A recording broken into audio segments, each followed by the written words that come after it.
gracias y muchas gracias por la invitación para estar aquí, lo que hago por primera vez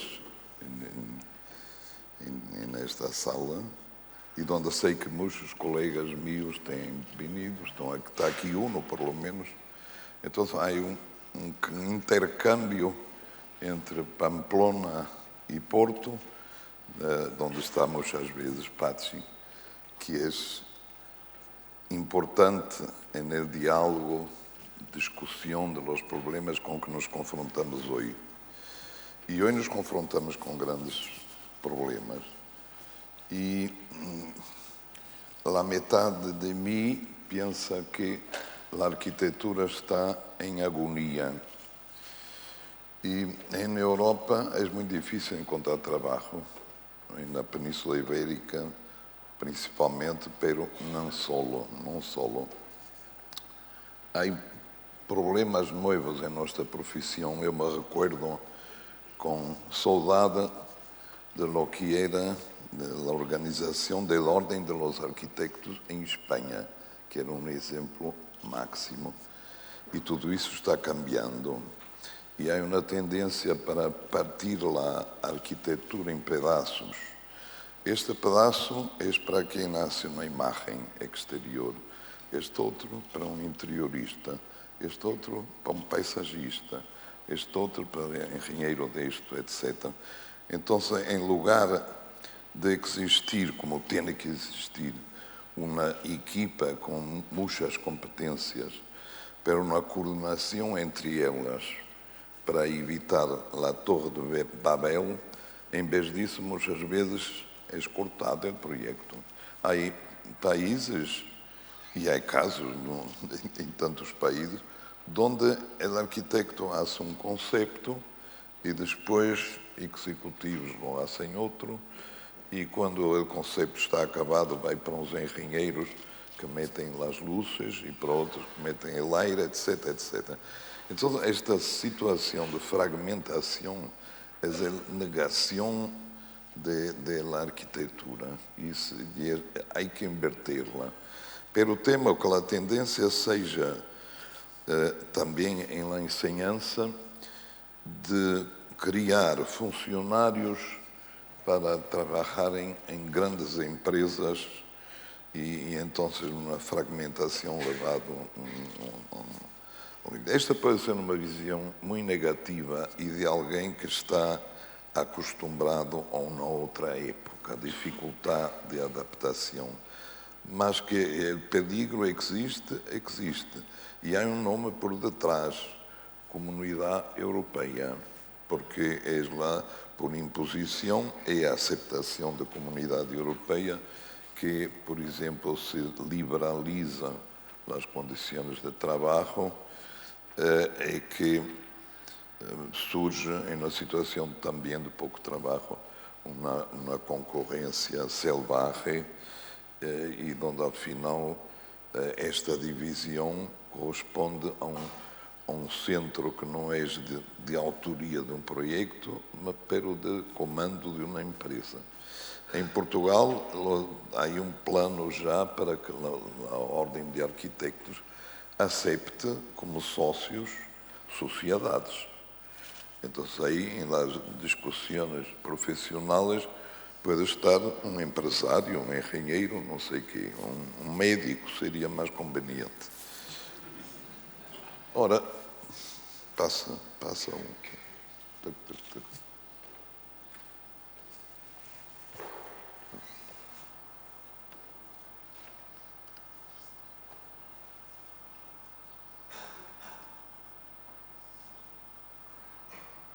Então, eu tive a sorte de ser invitado para trabalho em China, em Taiwan, em Coreia do Sul.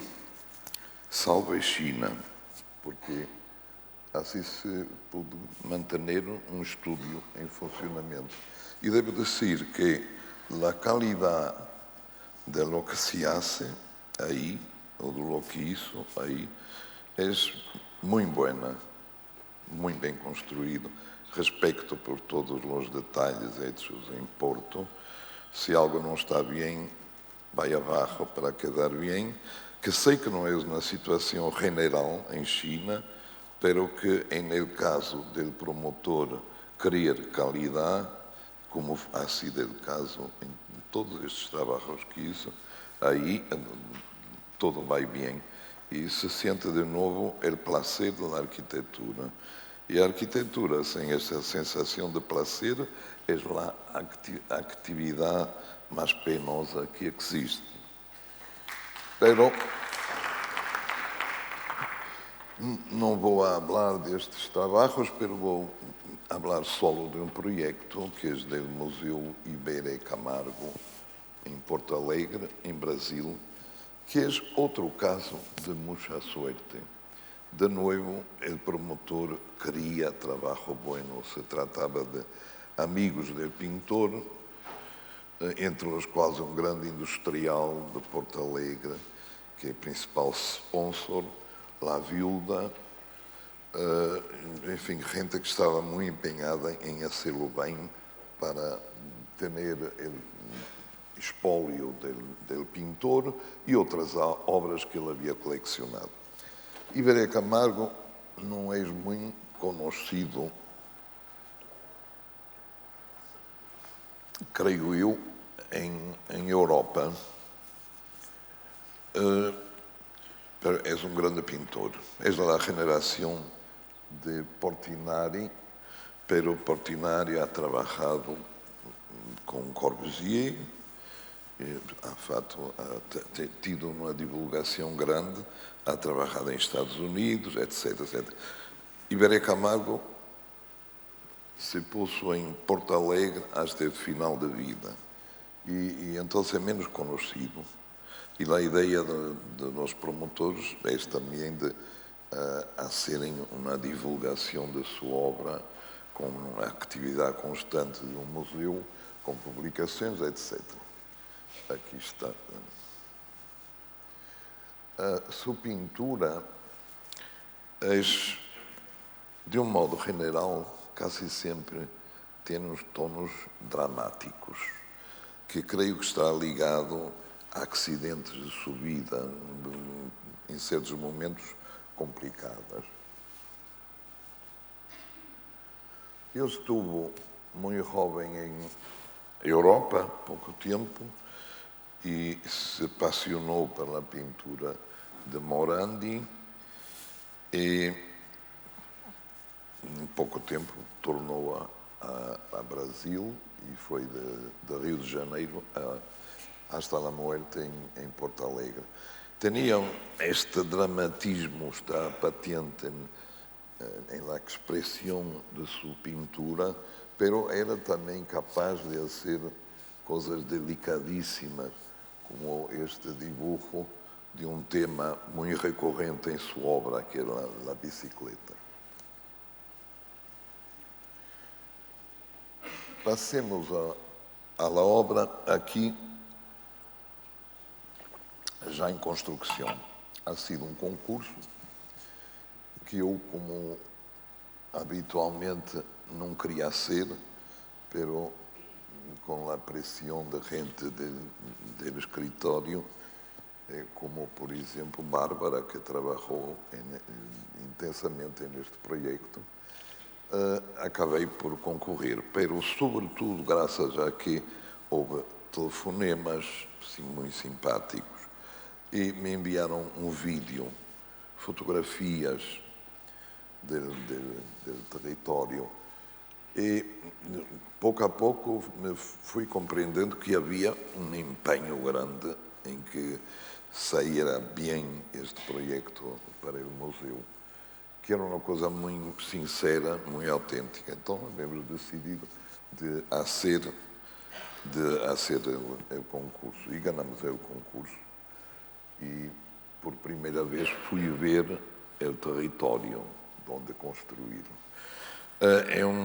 E quedei um pouco, desde o início, um pouco preocupado, porque era um hueco em uma colina, pequeno, estreito, pero com delante um estuário enorme deste rio que vai Porto Alegre, passa em Porto Alegre. Aqui vem o eco, como dizia. Será possível ter um laser para...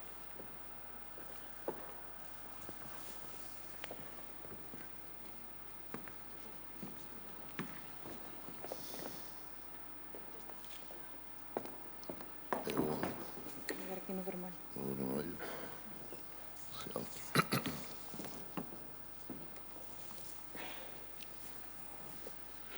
Com esta forma irregular que se vai sendo cada vez mais estreito. E passa aqui uma via de sentido único, pero com muito movimento, a cidade, sendo cidades para allá. E a primeira preocupação que tuve a iniciar o projeto ha sido onde poner parqueamento, porque é um pouco distante do centro-cidade. Como sempre, empecei aún com pouquíssima informação, ou pouquíssimo entendimento, compreensão de qual era o programa, portanto, com uma ideia muito esquemática, empecei a fazer estudos que para mim é muito importante para começar, aunque com pouca ideia de lo que é o projeto, pouca informação, e começar de uma forma muito variada, como abrir um leque de hipóteses, onde de imediato surge a crítica, à medida que, por mim mesmo ou por meus colaboradores, a carga de informação se vai tornando mais importante e mais clara. E me recuerdo, neste esquiço, a preocupação, corresponde à preocupação de onde poner o parqueamento, porque eu sabia que o nível freático era alto e que tinha que ser em seu solo arquivos e outras partes do programa. E a primeira ideia ha sido encontrar espaço para parqueamento à cota alta, um ascensor que vem ao museu, ao átrio do museu. E provavelmente nesta ideia me é difícil e sempre incompleto falar de referências ou influências, porque sempre há muitas mais aquelas de que tomei consciência. Pero aqui, seguramente, a visita à Bahia, onde junto à praia, ao mar, há um ascensor que leva à cota alta da cidade, estaria presente. E se vê um edifício abaixo, em um solo piso, demonstração de como era incompleta, pequeníssima a minha informação, porque rapidamente me consciencializei que não podia ser um edifício baixo. Quando medi e quando dos colaboradores no computador empezado a tocar piano e a dizer, não, é só a tantos metros, e por aí. Outra. Todos estes são nessa fase do ascensor e aqui se vê que o edifício empieza a subir. Pero é muito geométrico e dentro desta ideia de que havia espaço, de que havia espaço.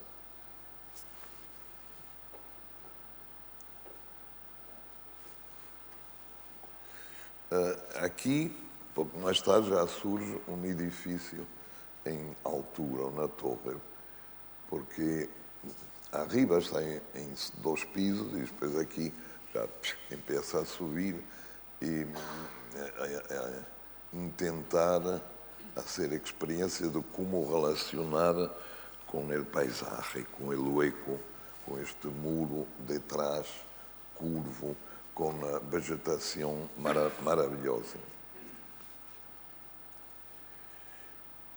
Aqui eu não sei bem como surgem umas rampas volume, este já é um cubo alto, e umas rampas.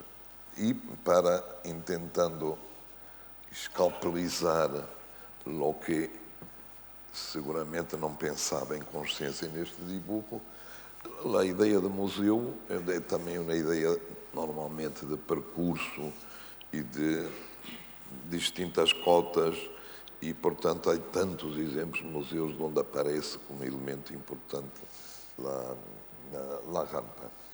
E aqui vem de fora porque uma parte ao exterior como ha sido em la solução definitiva. E aqui analisados do ponto de vista da psicologia, saber que eu estava preocupado em ser um edifício importante, quer dizer, um edifício muito afirmativo dentro deste oico, que, portanto, não poderia ser grande, pero meto aqui uns disparates de formas, cúpulas, etc., procurando acercar-me ao que deveria ser um edifício com muita presença. E neste, cúpulas sempre, entrada de luz, um átrio grande que também havia utilizado em outro museu anterior. E aqui uma grelha de salas muito regulares. E aparece já a rampa exterior de um volume muito certo a um. Continuando, a rampa era exterior, porque o realismo do Computerman me havia dito não tienes com os regulamentos actuais possibilidade de uma rampa al interior solo. Hay que doblar a rampa. E então, com a falta de pouco espaço, em profundidade também, surge metade da rampa na exterior. Solução que haveria de desenvolver-se depois. E se vê que há uma parte alta, o programa começava a tomar forma, dimensões, etc. E aqui já está canalizado para o edifício alto. E depois há uma parte baixa, necessariamente baixa, porque o terreno se torna estreito. E, portanto, há partes do programa que é possível passar para uma situação marginal, digamos. Outra.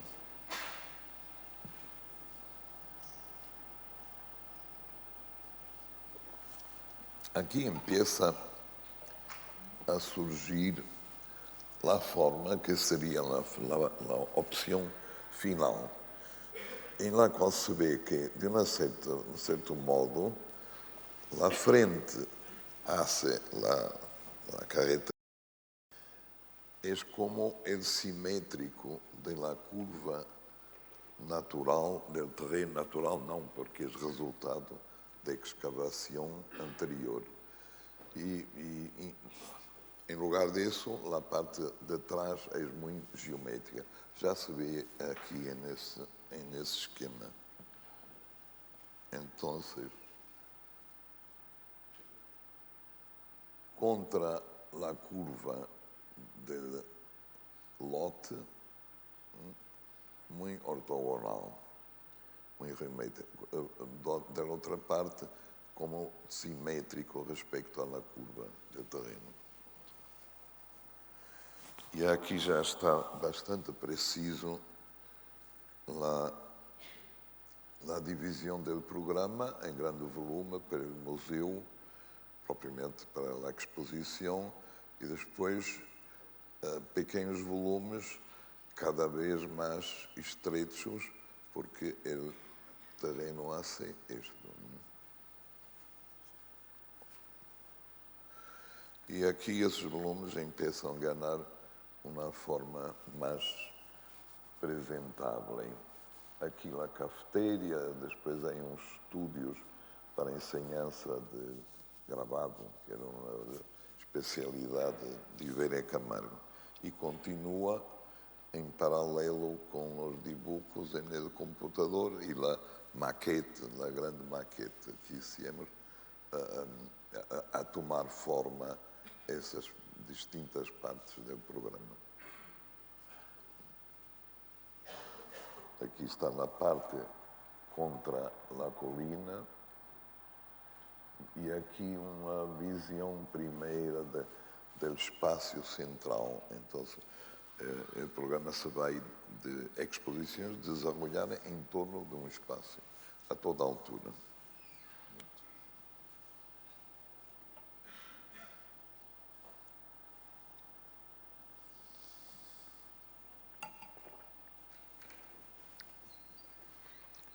El exterior, com a projeção dessas rampas em consola, em cantilever, não?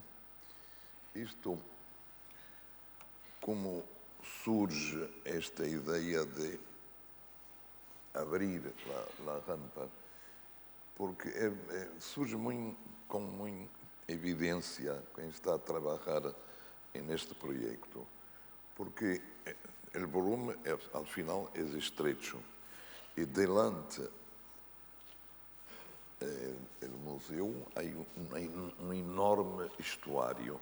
Então, aí surge no edifício o apetite, o desejo de se abrir, se entregar a essa enorme área de água que está delante.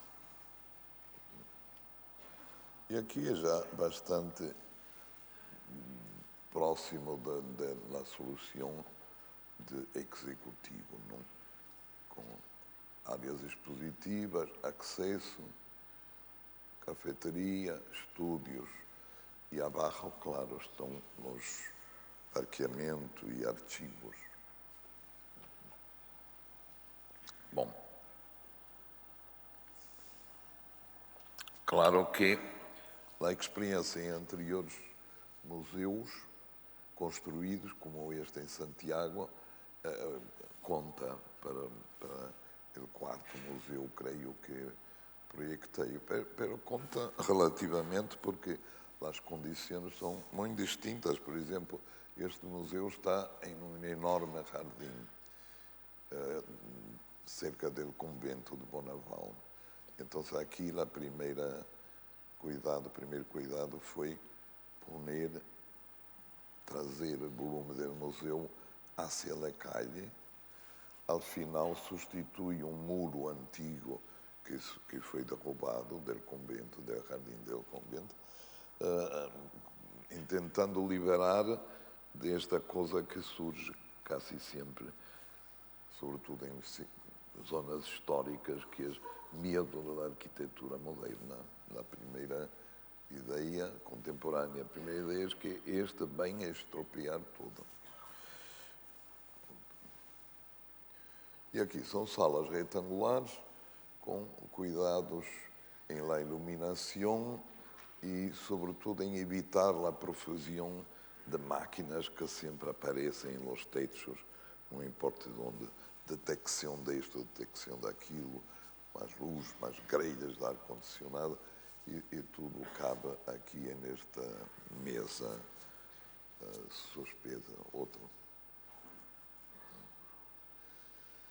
E este é de Porto, onde, de novo, dificuldade ha sido introduzir ventanas. Também nos museus há tendência de todo cerrado, uma espécie de ódio à luz natural e ao exterior e à vista, e aqui também dentro de um jardim magnífico.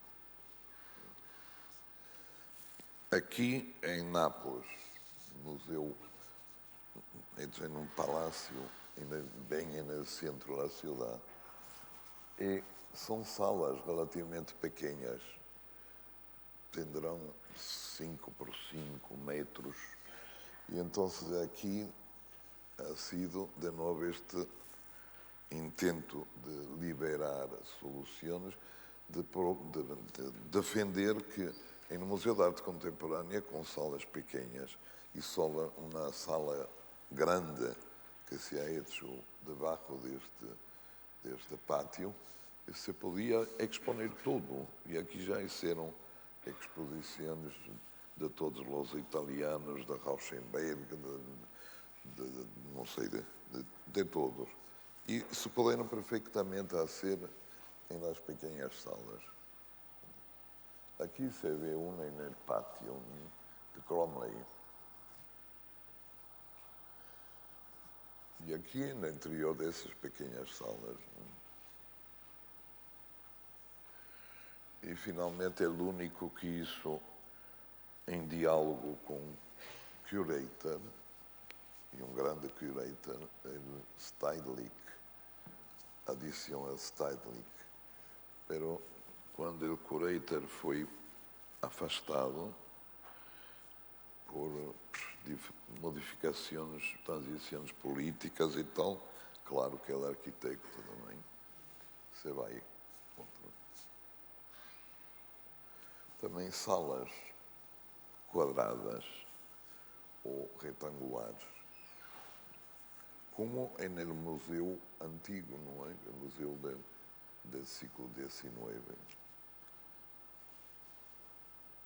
Pero, volvendo a Iberê Camargo, o plano general, isso era a grande diferença de nível, e o tema do parking. Foi possível negociar porque o promotor era gente com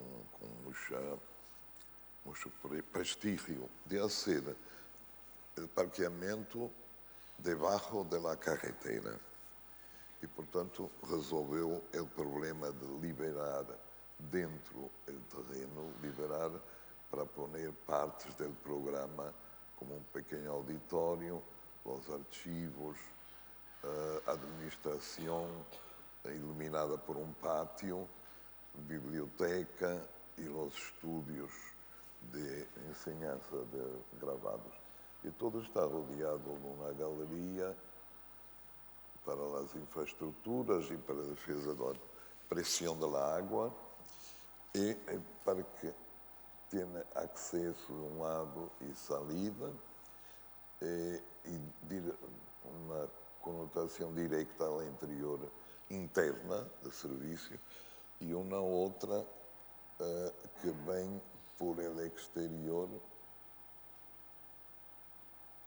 por um ascensor aqui bem ao mesmo ponto de entrada a quem está em superfície, a quem se acerca em la superfície.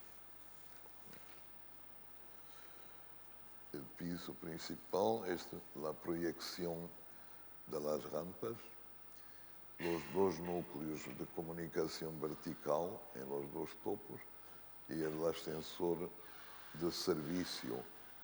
Então se vê que era muito importante que um grande caminhão pudesse vir com sua carga, passar entre o edifício e a colina e deixar assim sua carga que sube aqui.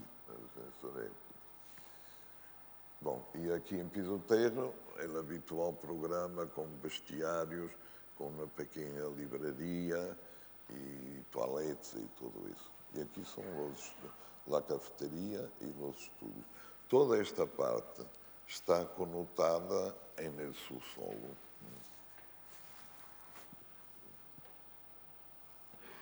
E ora, os pisos que seguem, 3 pisos, sempre com salas retangulares, como visto em esquiço, e se percorrem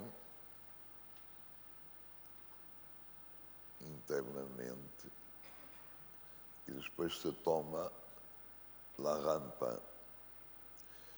E com este sistema de rampa ao exterior é alternado o ponto de entrada na rampa.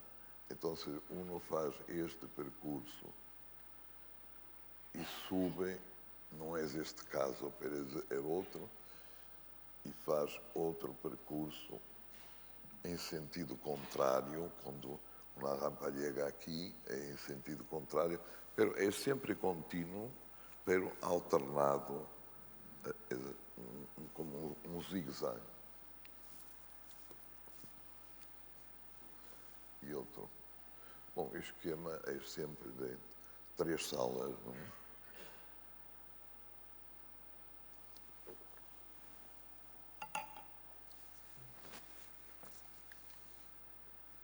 E ele aberto a toda a altura. As salas são abertas. Esse aberto podem ser eventualmente cerradas quando necessário. A luz para o último piso, pero que ilumina também todo este aberto, e então, em final, ilumina todo o museu. Porque a luz aqui é intensíssima. Uma secção com parqueamento, estúdio e edifício.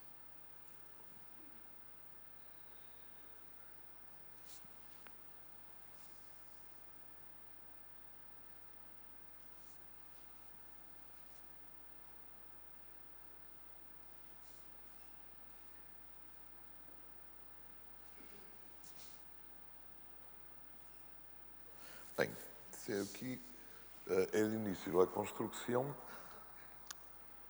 e estamos fazendo metade do parqueamento para que o trânsito em la carretera não podia ser interrompido. Se hace esta metade, depois se cobre e depois se hace a segunda metade. E aqui já há a área de arquivos e de outras áreas em subsolo, em construção. Aqui se vê a metade já construída e em funcionamento e a outra metade em construção. E o edifício vai crescendo. E me preocupava esta torre que está muito cerca e que me perturbava muito, não me gostava. Outra. Aqui se vê, pero com a continuação de quando, à medida que o edifício começou elevando-se, minha opinião cambiou um pouco. Começou a encontrar confortável a presença desta torre, a quebrar o isolamento possível do museu. O parqueamento foi na primeira parte a terminar-se, preocupante porque não o encontraram tão bonito que queriam utilizar como sala de exposição. Decía, não, deixad os coches. E bem, e à medida que subia o museu, mais havia um bom diálogo com a torre, que nós outros passamos a chamar el amigo. A construção impecável. Havia aí um engenheiro encargado que trabalhava para o principal sponsor em suas indústrias, porque ha sido encargado de dirigir a obra, e que ha organizado na equipe, não com concurso entre construtores, pero pegando o melhor carpinteiro da cidade, o melhor serralheiro, etc. Então, é uma equipe fantástica. E nós outros visitávamos a parte de engenharia toda hecha em Portugal, pero íamos bastante, muito a Porto Alegre e também Canal. Esse engenheiro venia a Porto sempre que era necessário. Então se organizou um trabalho de equipe, funcionou muito bem, e a construção muito cuidado. Aqui vemos os erros, é muito denso porque há essas grandes consolas das rampas, todo ele hierro galvanizado e com cuidados realmente mesmo inusuais em Brasil. E na minha primeira visita à obra, muito emocionada quando empiezo a ver aparecer os volumes blancos e lá a grua del aeropuerto, fomos súbito ver o que estava hecho. Aqui está já o qual estava já o volume. O engenheiro principal ha ido muitas vezes aí para tratar da composição do hormigão. Creio que foi o primeiro edifício em hormigão branco hecho aí em Brasil, e estavam preocupados e fizeram testes e experiências também da composição, porque o clima é distinto, muito distinto de Portugal, mas ao final o resultado ha sido muito bom.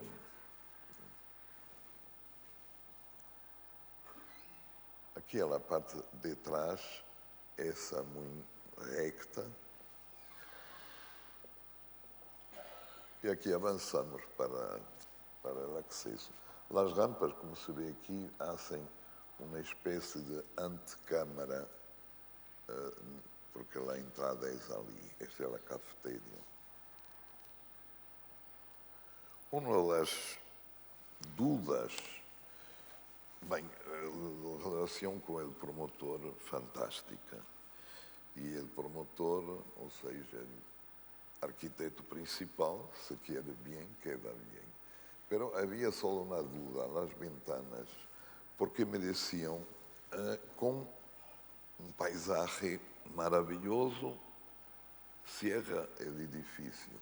E as ventanas são muito pequenas.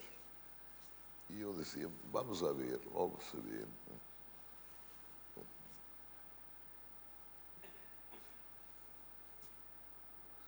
Bom, e entramos e já se via todo o interior realizado em grosso, em hormigão, e esta é a parte mais complexa, muito difícil de controle geométrico, quando se encontra a rampa de interior com a rampa exterior de uma forma distinta em todos os pisos. Então, o controle disto se hizo uma grande maquete para controlar isto e logo poner com o acerto das cotas no computador e tal. Este é já em uma segunda visita e, portanto, já estão nos pisos e ele estuca nos muros e tal. E aqui exatamente a chegada vindo do interior ao acesso à rampa exterior, em dos pisos. E nós outros também estávamos preocupados com as dúvidas respeito à luz. Então avançamos, eu e o engenheiro, e primeira impressão quedamos tranquilos, porque havia muita luz. E seguimos a galeria, a rampa exterior já. E de súbito chegamos a uma das pequenas ventanas. E então aí respiramos fundo, porque da pequena ventana se podia ver toda a cidade. Centro. E atrás veniam alguns dos sponsors e quando chegaram aqui disseram, e nós outros também, em certa medida. Esta é outra pequena ventana. E aqui vimos como a luz, isto é uma abertura pequena, estreita, pela luz que vem e corre todo o muro, aqui há não acabado, reflete para o espaço central e realmente a luz é fantástica. E aqui está lá outra pequena ventana. Esta se ve todo el estuário del rio. E, portanto, esse problema passou e fomos haciendo muebles que também quiseram. Então, aqui obra completa com os muebles. Pequeno santuário, auditório. Agora estava pensando em igrejas. E aqui é um dos estúdios em duplex com as máquinas, os equipamentos de Ibérica Camargo que se trouxeram de uma casa sua. E aqui ensinam a trabalhar distintas formas de gravado. Bom, e aqui está já acabado o projeto completamente, como se vê, todo assenta em uma plataforma um pouco elevada respeito à carretera, estes distintos corpos. Bom, a luz em Porto Alegre, de uma beleza extraordinária, fim de dia, quando o sol desaparece, é um tom da luz, uma coisa maravilhosa.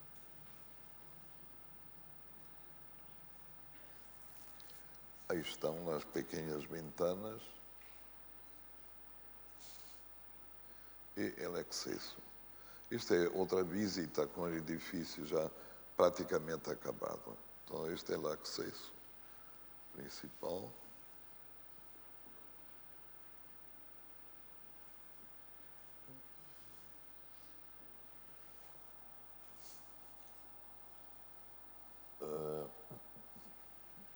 A tal espécie de antecâmara ao exterior.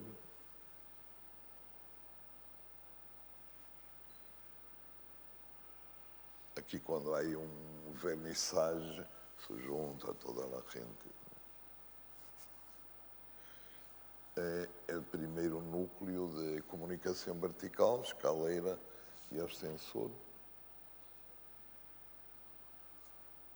Vestiário, logo é vestiário, e o início da rampa. E este é o grande espaço. E aqui já concluído o ângulo mais difícil.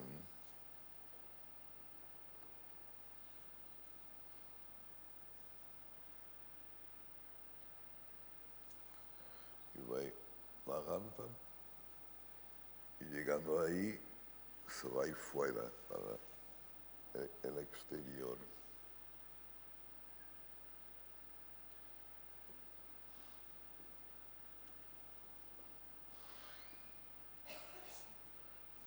Se vê aqui como a pequena ventana traz luz a todo o edifício. Então, isto pode funcionar todo o dia sem luz artificial. Todo o dia, todo o tempo de abertura do museu.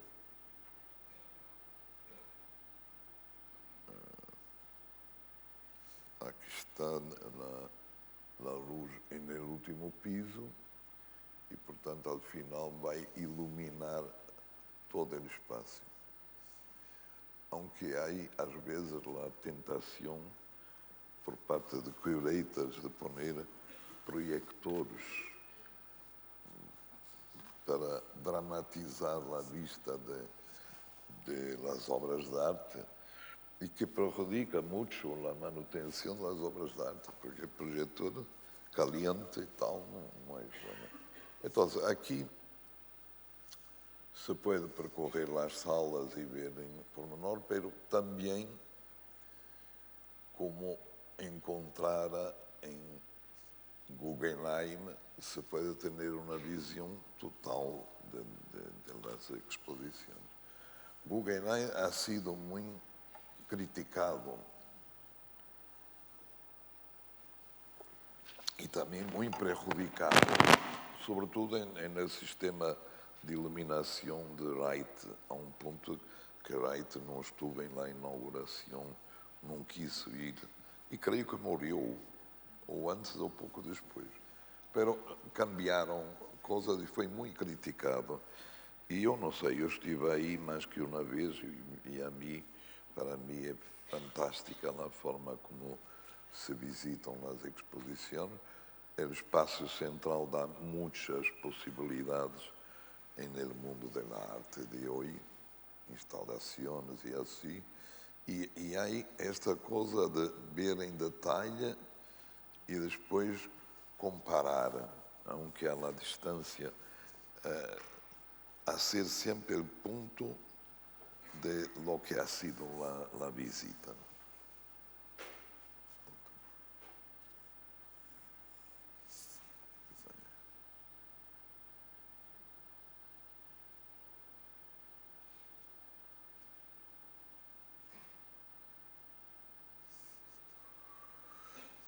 Isto, uma exposição que se hizo que me gostou muito, porque uma das dúvidas que se ponia é, sim, este espaço é muito bueno para distribuir a luz, pero para que sirve? Então há uma artista brasileira que fez esta belíssima instalação que ocupa todo o edifício. E logo posteriormente houve várias exposições ocupando este espaço e não só nas salas. E quando se acabou o edifício, como é natural, foi publicado e houve comentários sobre como era o edifício e principalmente, como sucede tanto, quais as influências. E algumas, claro que as influências são mil, não é? Porque a formação de um arquiteto é estudar todo o riquíssimo património de saber e de realização que existe.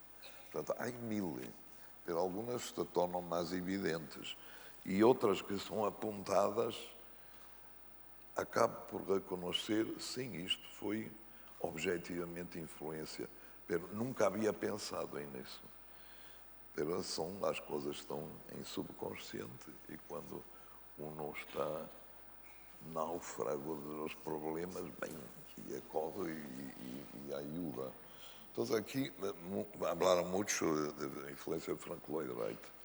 E essas, inconscientemente, eu tinha esta ideia do grande espaço, da rampa, aunque de uma forma muito distinta, porque a rampa não coincide com o percurso de visita, é marginal respecto ao percurso, é só uma garantia de continuidade de percurso e também de visão de fora, dentro ou de fora. Mas, claro, lá estava presente. Também falaram muito de Lina Bobardi. Ora, durante o projeto nunca pensei em Lina Bobardi. Pero é certo que havia visto este edifício com as rampas. Pero também me recordava de ver o edifício em Amsterdã, que é a fábrica Fanel, creio que se chama, onde por primeira vez vi este sistema de rampas em el espaço. Então disse, bem, Lina Bobardi e eu fomos influenciados por La Fanel, provavelmente. Outra. Bom, e terminou. Isto é uma síntese do desenvolvimento de construção que ocorreu muitíssimo bem e foi de los tales exemplos felizes da arquitetura que permitem o placer em meio de tantos obstáculos, dificuldades, normas e regulamentos, etc, etc. Então, o trabalho do arquiteto hoje é liberar-se de toda a carga de condicionamentos, porque, como dizia há pouco Vicente Verdú, essa carga de necessidades é o cimento sólido de desenvolvimento de um projeto, porque em pensar sem nada, sem problemas, é o problema mais grande. Me recuerdo, há 100 anos, um promotor em Paris que chamou muitos arquitetos, 12, 15, para fazer em uma finca muito cerca de Paris, se via a lejos la Torre Eiffel, uma colónia com casas e tal, habitações. Então reuniu, estavam muitos de todo o mundo, em um auditório, e disse: eu quero dar aos arquitetos total liberdade. E, portanto, tem cada um budget de tanto, não há programa, cada um faça como querem, e porque isto considera um serviço que hago vou a ser à arquitetura. E nós outros começamos a mirar-nos uns aos outros, hasta que houve um com coragem e disse: pero nós outros não queremos essa liberdade, porque se temos essa liberdade, somos inevitavelmente escravos da dúvida, da angústia, etc, etc. Bom, pronto, já falei demasiado.